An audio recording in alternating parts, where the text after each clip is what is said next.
सरले एकदमै धूप बालेर आफ्नो प्रार्थना चढाइसक्नु भएको छ। सर के माग्नुभयो तपाईँले?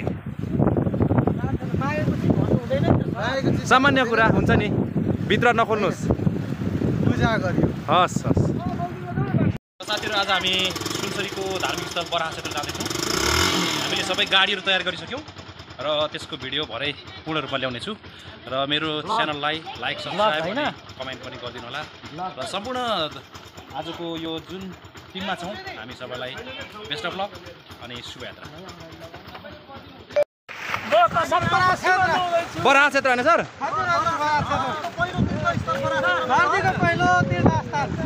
सर कस्तो महसुस हुँदो रहेछ यहाँ नुहाउँदाखेरि? स्वर्गीय आनन्द धार्मिक महसुस भइरहेछ सर। एकदम धेरै खुसी लाग्छ। ए सर, यो पानी तातो हो कि तलको पानी तातो हो? सर यो हर्क साम्बाङले नि कोका कोका भन्नुहुन्थ्यो नि, पानी यही हो? सुनो हो न, सुनो हो, पानी जहाज आइरहेको छ उता। ओहो, पानी जहाज आयो। ल हेर्नुहोस्, अद्भुत अद्भुत शक्तिको पानी जहाज हो।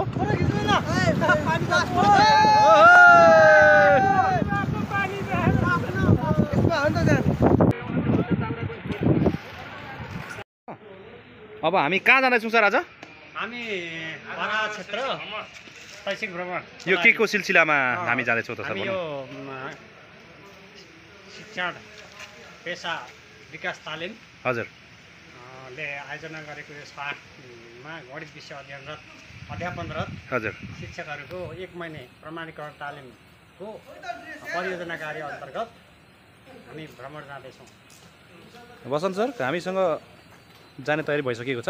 अब लाग्छौँ सर। हामी के आज केमा जान्छौँ सर? बाइकमै हो कि? आज बाइकमा नै हो सर। हामी सबैजना बाइकमा नै जाने प्लान छ। जम्मा जम्मै 15वटा भयो होइन सर? 15वटा बाइकमा 30 जना ठ्याक्कै हुन्छ। ल भाग्य सर, बाइकहरू रेडी छन्? रेडी छ सर। के छ एक दुई शब्द भन्नु न, त्यहाँ जुन हामी जाँदैछौँ त्यहाँको इम्पोर्टेन्स मात्रै भन्नुहोस्।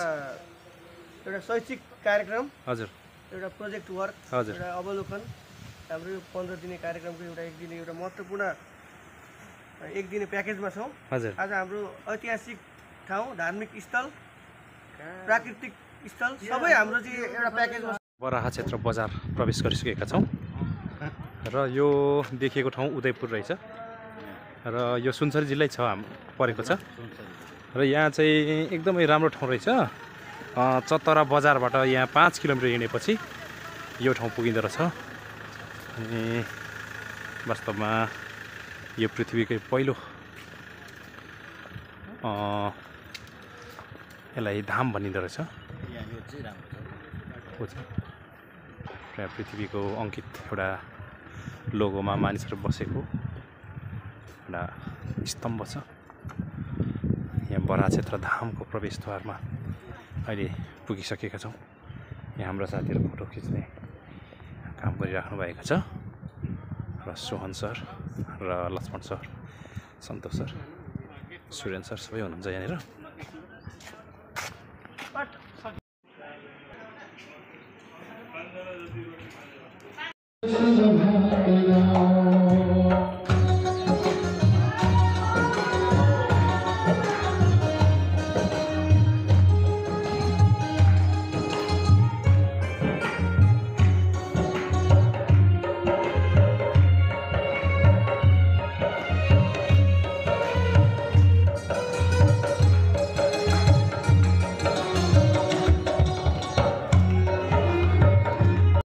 चाहिँ यही रहेछ विष्णुको पाइला यहाँनिर यही जस्तो लाग्यो र म एकैछिनमा यहाँको पुजारीहरूसँग पनि सोधपुछ गर्नेछु।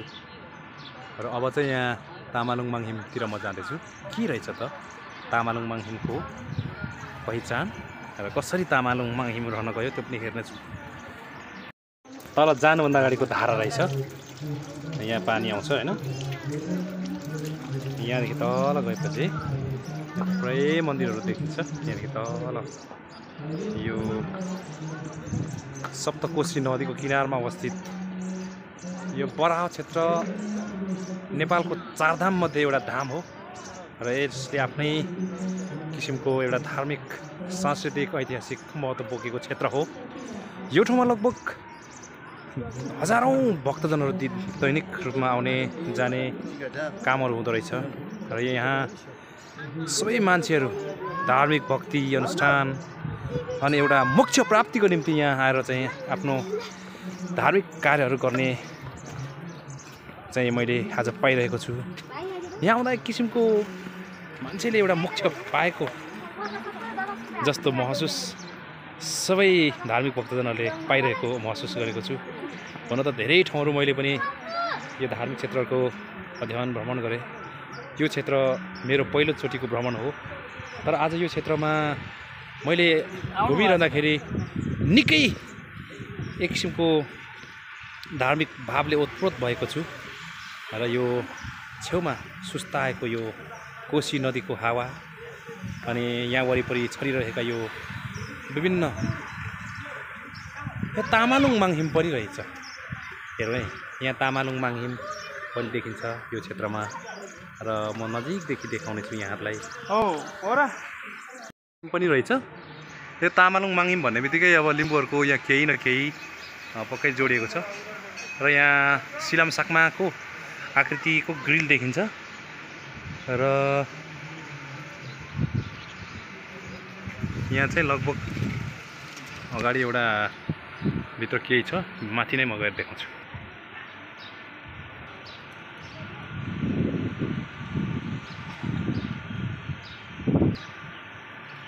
तर पुरा तामा जस्तो टल्किँदो रहेछ क्या यहाँ, त्यही भएर तामालुङ भनेर छ। मलाई यो तरफ खिच्नु ल।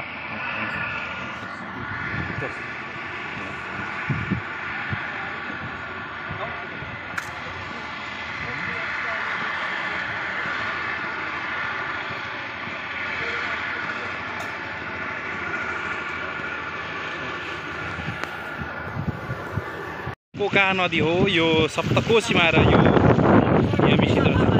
साह्रै सफा छ होइन सर? ल सर, मुख धुन मिल्छ होइन? एकदम सफा पानी। ल पानीको छाल चाहिँ यसरी आउँदो रहेछ हेरौँ। अब यत्रो सानो यो सप्तकोशीमा यत्रो पानीको छाल आउँछ भने यो समुद्रतिर कतिको आउला हेर्नु साथी हो। साथीहरूले धुप बाल्दै हुनुहुन्छ। आफ्नो पूजाआजाको लागि सबैले एक एकपल्ट धुप ल्याएपछि सबैको मिसाएर धुप बालिँदैछ। एकदम हावाहुरीको कारणले गर्दाखेरि छोपेर छेकेर हावा छेकेर चाहिँ धुप बालिँदैछ। बाल्नु तपाईँको पनि बाल्नु आफै ज्वाला माथि टुप्पोले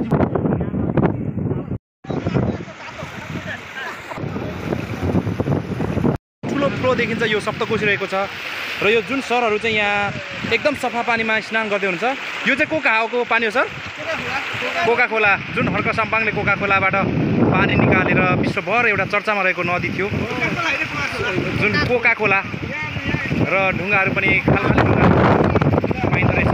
हेरौँ सर, यो तपाईँको यो हिसाबले कस्तो ढुङ्गा जस्तो लाग्छ यो? त एकदम बत्ते चट्टान जस्तो। हजुर, तर एकदम धार्मिकले भरिएको होइन, धार्मिकताले भरिएको चट्टान जस्तो देखिन्छ, कलेजो आकारको छ होइन?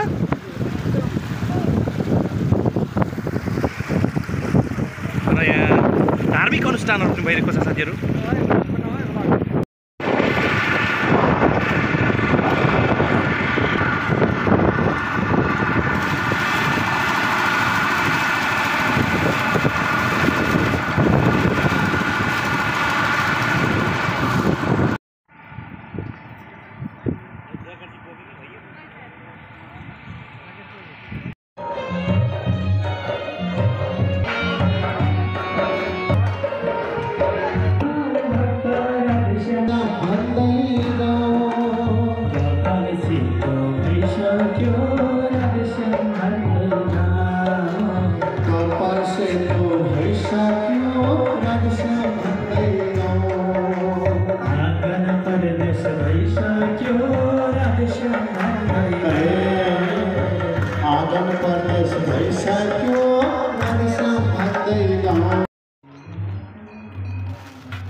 मोक्षका प्राप्ति गरिन्छ भन्ने विश्वासले साथीहरू साइन्सको शिक्षक भए पनि आध्यात्ममा आज एकदम विश्वास गर्नुभएको छ र उहाँहरूको मोक्ष प्राप्ति होस् भन्ने हामी कामना पनि गर्दछौँ।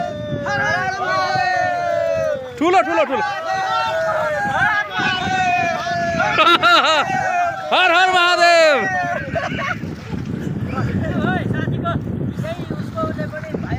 हस्